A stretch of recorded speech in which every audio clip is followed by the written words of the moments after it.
The fastest way to quit a porn addiction isn't to get better at managing the urges, it's to stop having them in the first place. And yes, that is actually possible if you approach it in the new way, even if you've been trying to quit porn for literally decades. The old way is when you feel an urge, and then you put your phone down, or try to distract yourself, or you get up and walk around, or do push ups, or just try to not think about it. But eventually you give in because the thoughts just won't go away. That's the old way. You're trying to resist or push away the urge after you've already been triggered. But by then it's too late. You're already in the cycle. The new way addresses the root cause that's creating the urge before you ever even get triggered. And when you do that, the urges just stop showing up in the first place. So you're not constantly thinking about porn or worrying about when the next relapse will be. The biggest difference between these two approaches is what type of tool you use and when you use it. Because if you get the timing wrong, it doesn't matter how hard you work at this. The urges will just keep coming back day after day. And in order for the new way to work for you, which is what I call the root cause approach, you have to start by identifying what is creating the urge. And this can be really difficult for men in the beginning if they don't know what to look for. So the first most important thing that you need to understand is that there are actually 3 different types of urges. So if all you do when you feel an urge is to fight it and resist, it's a huge mistake because you'll totally miss identifying what type of urge it is. And if you don't know which one it is, then you're not going to be able to resolve it because you won't know what tool to use. So what are the 3 different types? The first one is a coping level urge. This is where something happens and it brings up some negative feelings that you don't really want to feel. You want to just avoid them or escape. So let's say you have a bad day at work, you make a mistake, your boss isn't happy, and you leave thinking, well, I really screwed that up. And you feel stressed or embarrassed, or maybe you just start feeling like you're not good enough. And you don't really do anything with that feeling, you just push it down and try to think about something else. And then hours later, you're lying in bed with your phone and suddenly you want to turn to pornography. It seems like the problem started while you were in bed, but it actually started hours earlier when you left work feeling like a failure. If those heavy and difficult feelings remain unresolved, then your brain is going to want to escape from them. And if porn has been one of the ways that you've escaped difficult feelings in the past, then eventually that emotional weight will turn into an urge. So the actual pattern might look like this. You have a challenging day, you feel like a failure, you want relief, then the urge shows up. The old way jumps in at the very end. When you feel the urge, then you need to fight and resist. But the new way works backwards and asks, what created this urge? Because if feeling like a failure is eventually what sends your brain looking for an escape, that's where you need to work. That's where you need to apply the right tools. This is really important because an urge doesn't mean, oh, I just really want to look at pornography. A lot of times it means my brain wants an escape that porn provides. It's the relief, it's the comfort, the distraction. So here's what you can do this week to start working on this new approach. When you feel an urge, I want you to get curious instead of immediately going into fight mode. I want you to back up and ask yourself just a few questions. What was happening before the urge? What was I feeling? What was going on earlier in the day? And what does my brain seem to want right now? What's this unmet need that this is pointing to? And if it's a coping level urge, then these questions will help you identify exactly what got triggered underneath the surface, which will then tell you what steps to take to address it or resolve it. The second category of urges is the habit-based urge. In this one, there's not some big emotional problem. You've simply just repeated porn in the same situation enough times that the brain has learned the pattern. So let's say you're in bed, you're laying there, you're bored, you pick up your phone, you start to search, then the brain will start to link laying in bed with searching for pornography. The third category is just a simple biological drive. This is when you're experiencing normal, healthy sexual desire, but your brain has learned to connect sexual desire or feelings with pornography. There's nothing wrong with the feeling or the desire itself. It's just how you choose to act on it that creates the problem. These are the 3 different types of urges that you'll feel. And if you want to go even deeper and get more ways to identify and then resolve the root cause, then you can click on the link below in the description and you can get my free guide and it'll walk you through exactly what to do. Now, understanding which of these three categories your most common urges stem from is a huge step, but identifying the root cause doesn't fix it. So that's the second part of the new approach. You can know exactly why you're having an urge and still keep struggling with it if you don't know what to do, or if you don't know what tool to apply. And this is where a lot of men make the same mistake. They start to become aware of which type of urge that they're feeling, but then they apply the same tool to all three categories. And that's the same thing as if you take your car to a mechanic and it's broken down and you show up and say, "My car won't start." Step one is to figure out, why does it not start? Is it a battery issue? Are you out of gas? Are the spark plugs old? There's so many different reasons why a car might not be starting. But how you fix the problem depends on what issue it is. If all you know how to do is just change the battery, if the actual problem is that you don't have gas, your car is still not going to start. That's essentially what a lot of men do with their urges. The symptom is the same. They feel an urge. They want to search for something on their phone, but then they use the same solution. They distract themselves. They put their phone down. They go out of the room or exercise, think about something else. Again, those are strategies from the old way where you're just fighting the urge, but you're not addressing the root cause. It doesn't fix what created it in the first place. So if the root cause is emotional, you need an emotional level tool. If the root cause is on the habit level, then you need a habit level tool. So just to show you how this works in practice, let's go back to having the bad day example. You leave feeling work, you feel like a failure. A few hours later, you start to feel this desire to escape. The old tool says, "Oh, you better not do that. You better remember all the reasons why you shouldn't, distract yourself from it." But the new tool is that you deal with the feelings of failure. You address what actually happened. Okay, I made a mistake, but does a mistake mean that I'm a failure? Does it mean I'm a bad person? No. So then you start to challenge that, and you look for ways that you can approach that situation differently the next time you're faced with it. You figure out, okay, what do I need to do to fix this tomorrow? Is there something that I need to learn? Do I need more training? You're starting to challenge the negative self-talk so you're not so hard on yourself. Now, by doing that, that's how you actually work on that issue. Let's take another example. Let's say the root cause is loneliness. Putting your phone away might restrict access to pornography in the moment, but it doesn't make you less lonely. So what do you actually need? Maybe you need to stop isolating yourself and start connecting with your wife or a friend. Maybe you need to just get out and spend time with somebody that you care about instead of playing video games or scrolling social media all by yourself.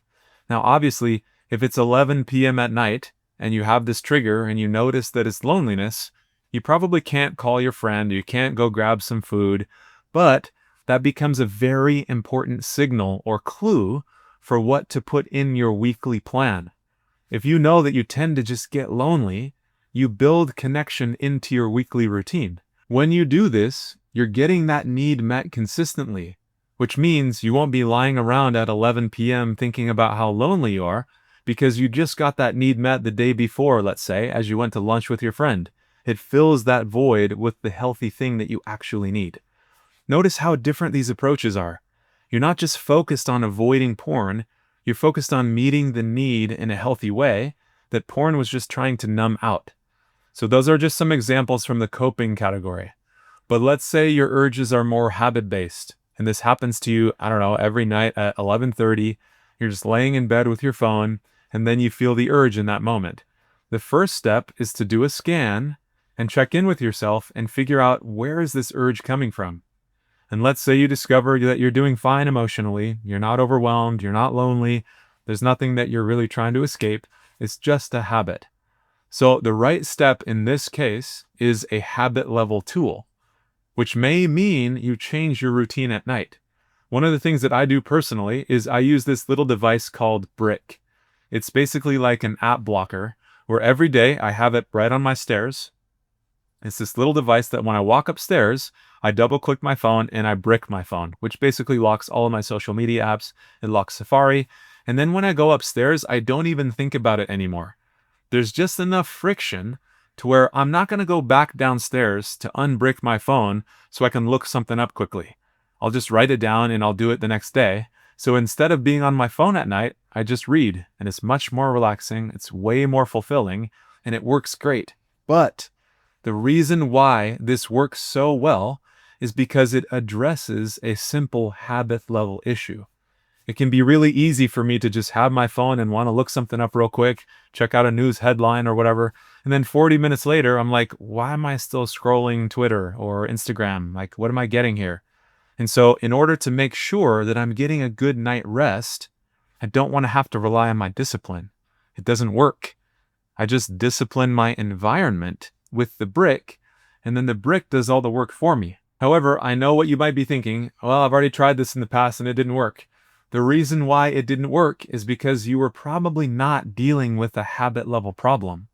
If you're dealing with an emotional level problem, using an app blocker won't solve that. The urges will keep coming back.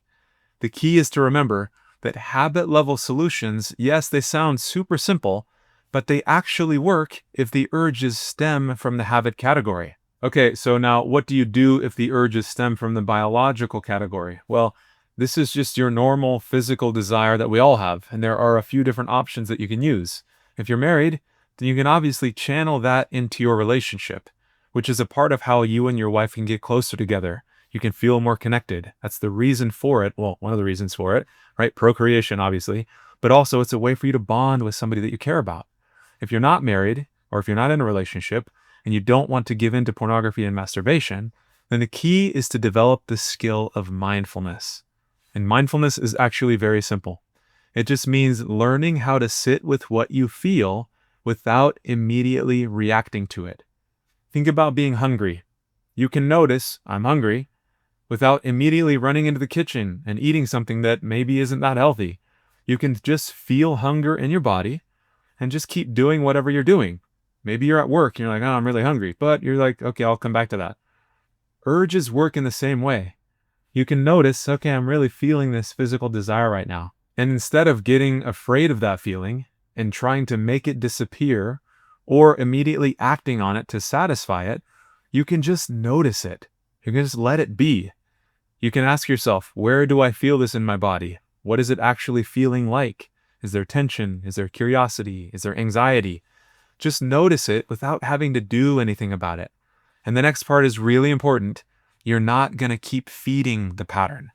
You don't keep pulling up images in your mind and fantasizing and scrolling around looking for something that then makes the feeling stronger. You just allow the feeling to be there. And then you bring your attention back to whatever it is that you were doing before then. So that's basically mindfulness. You notice it, you allow it, you don't feed it by thinking more sexual thoughts, you just keep living. And at first, this can feel really strange because maybe you've trained yourself over the years that when you feel sexual desire, you have to do something about it. Or this is bad, I shouldn't be feeling this, and you try to push it away. But that's not actually true.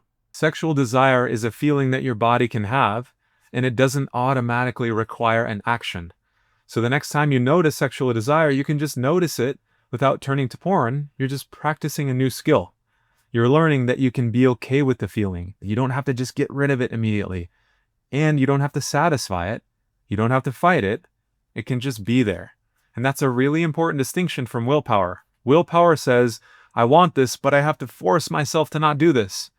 Mindfulness says, I'm noticing sexual desire, and that feeling can be there, and I don't have to act on it. You're not fighting the feeling because the feeling is not the problem. You're just learning how to experience normal, healthy sexual desire without turning to pornography, and that's the goal. But the key to remember, again, is if you think to yourself, well, I've already tried that, it didn't work, it's probably because you were using mindfulness to try to solve a deeper root cause issue, and it's not going to work. Mindfulness can help you become aware, but then you have to figure out which category it's coming from so you can apply the exact right tool, which will help the urge to resolve. So I hope you're seeing this very important difference between these two approaches. You're not asking yourself, what's the best trick to get rid of this urge? You're asking yourself, what's creating this urge? And what tool will actually solve this problem? That alone can completely change your porn addiction recovery journey. But even if you get those things exactly right, identifying the root cause correctly, using the right tool, you can still have another urge a few days later. And then for a lot of men, they start to get discouraged and think, well, maybe the tools aren't working. Maybe this is just me, and I'll have to struggle with this for the rest of my life. That is not true. You may have actually resolved the one thing that was feeding the pattern in that moment, but there might be another layer to this. This is one of the most important parts of this whole process. Porn addiction isn't being held in place, usually, by one single thing. You may have several things in the coping category: stress, loneliness, feelings of inadequacy. And at the same time, you might also have habits that have been built in for years. Time alone, being at night, being on your phone in the bathroom, scrolling when you're bored. And you also have a biological sex drive. All three categories are usually a part of the same pattern. So let's say you realize that one of the triggers is from a work stress. Then as you develop the skill of catching it earlier, and then resolving the stress that you feel, you notice that it starts to work. Those nighttime urges aren't hitting you anymore because you've resolved the stress that was creating them. But then Saturday rolls around. You're at home alone. You're bored. You grab your phone and start scrolling, and then suddenly you feel an urge. It's really easy to think, great, I'm still having urges. Nothing's changed. But wait, is it the same urge? The work stress may actually be getting better, but this Saturday trigger might be coming from a habit that you've built around boredom and just being alone. So when you have a new urge, it needs to activate a new investigation. Again, don't automatically fight it. Don't assume you're back at square one. Ask yourself, where is this one coming from? And maybe now you discovered that it's a habit, so you work on that. And then later, as you're making progress, something else surfaces. Great, then you work on that. This is why I don't want you to just go around looking for one root cause of this entire problem. There may be more than one. There might be several that all are working at the same time. They all funnel into the same behavior. And each time you find a new one, you just work through that. You're removing another thing that has kept feeding the pattern for a long time. So, as you keep identifying and working through each of the layers, first off, it doesn't actually take that long. I've got a 12-week coaching program, and so many of the men that I work with tell me they're seeing real changes within just a few weeks. And secondly, this is how you actually gain freedom from this issue instead of just continuing to loop in the same urges over and over again. So the best next step is start to identify which category of urge that you're feeling, which tool you need to apply, and then implement that and watch how quickly you can actually make progress.